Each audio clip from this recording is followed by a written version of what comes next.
কে? আমি কে সেটা ছাড়ুন, আপনি তখন থেকে আমার স্বামীর নাম ধরে ডাকতেছেন। ও যদি তোমার ওয়াইফ হয় তাহলে আমি কে? এই কথা বলো না কেন? আমার স্বামী তো মাইরে ফেলাইছো।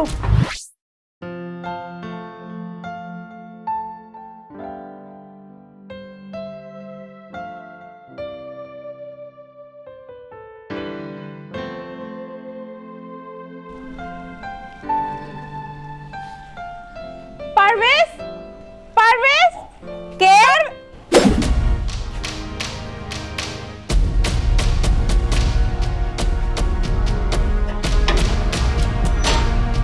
কে আপনি? কে আমি? হ্যাঁ, আপনি কে? পারভেজ কোথায়? পারভেজ। আচ্ছা আপনি কে সেটা তো বলেন আগে। আমার বাড়িতে দাঁড়িয়ে বলতেছেন আমি কে? আপনি কে? আমি কে সেটা ছাড়ুন, আপনি তখন থেকে আমার স্বামীর নাম ধরে ডাকতেছেন, বুঝলাম না ব্যাপারটা। আপনার স্বামী মানে? হ্যাঁ আমার স্বামী। তাহলে আমি কে? আপনি কে আমিও তো জানতে চাই। আমি তো বুঝতেছি না আমি কে।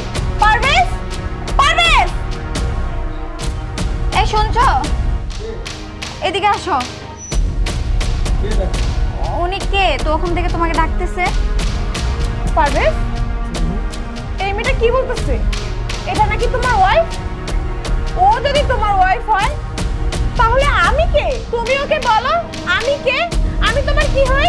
আচ্ছা একটু শান্ত হও। তার আগে বলো তুমি আমাকে না জানিয়ে চলে আসলে। আমি তোমাকে না জানিয়ে আসলাম কারণ আমি ভাবছি তোমাকে একটা সারপ্রাইজ দিব। আমি দুদিন আগে তো বলেছিলাম খুব শীঘ্রই একটা সারপ্রাইজ পাবা, তার জন্য আমি না বলে তোমার কাছে চলে আসছি। তুমি কেমন আছো শোনা? এই শোনো, উনি তোমাকে জড়াই ধরলো কে? আর তুমি তখন থেকে চুপ করে আসছো, বলতেছে না উনি কে? আচ্ছা পারভেজ, এই মেয়েটা কে আর এ আমার বাড়িতে কি করে? তো আমার wife। ও তোমার ওয়াইফ?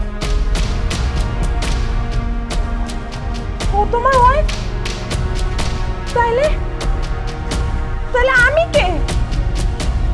তুমি আমার wife। পারভেজ, পারভেজ, এদিকে আসো। এগুলো কি বলতেছো? তোমার মাথা ঠিক আছে? নিশ্চয়ই তুমি আমার সাথে ড্রামা করতেছো, তাই না? এটা কখনো হতে পারে না।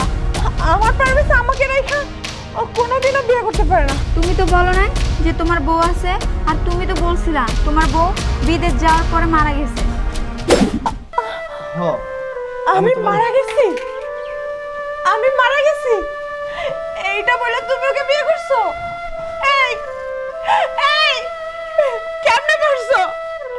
দিন রাত পরিশ্রম করছে এই প্রবাসের মাটিতে। এই শরীরটারে শরীর মনে করি নাই, জীবনটাকে জীবন মনে করি নাই।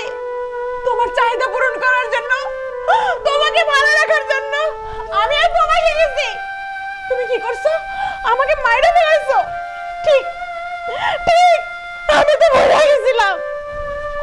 আমি তো ভুলে গেছিলাম প্রবাসীদের কোনো জীবনই না, শুধু ফ্যামিলি শখ আহ্লাদ এগুলো পূরণ করার জন্য আমার জন্ম হয়েছে, তাই না? এই কথা বলো না কেন? আমার এই শাশুড়ি তো মাইরে ফেলাইছো। আচ্ছা ঠিক আছে, এই বাড়িও তো তোমার নামে করছি, সবই তো তোমার নামে করছি। অ্যাকাউন্টের টাকাগুলো ট্রান্সফার করে তোমাকে দিয়ে দিব। আসলে আমার জন্য বাংলাদেশের মাটি না, ওই প্রবাসী আমার জন্য বেস্ট। ভালো থেকো। সুমিত, আমার একটা কথা শোনো। আরে আমি মানি এই বাড়ি তোমার টাকায়। আমি জানি প্রবাসে গিয়ে তুমি অনেক কষ্ট করছো আমরা যেন ভালো থাকি, কিন্তু কি করব, আমি তো একটা পুরুষ মানুষ, আমারও তো চাহিদা আছে। এই জন্য আমি ওরা বিয়ে করছি। তুমি যদি পারো আমারে মাফ করে দিও। আর যেও না, শোনো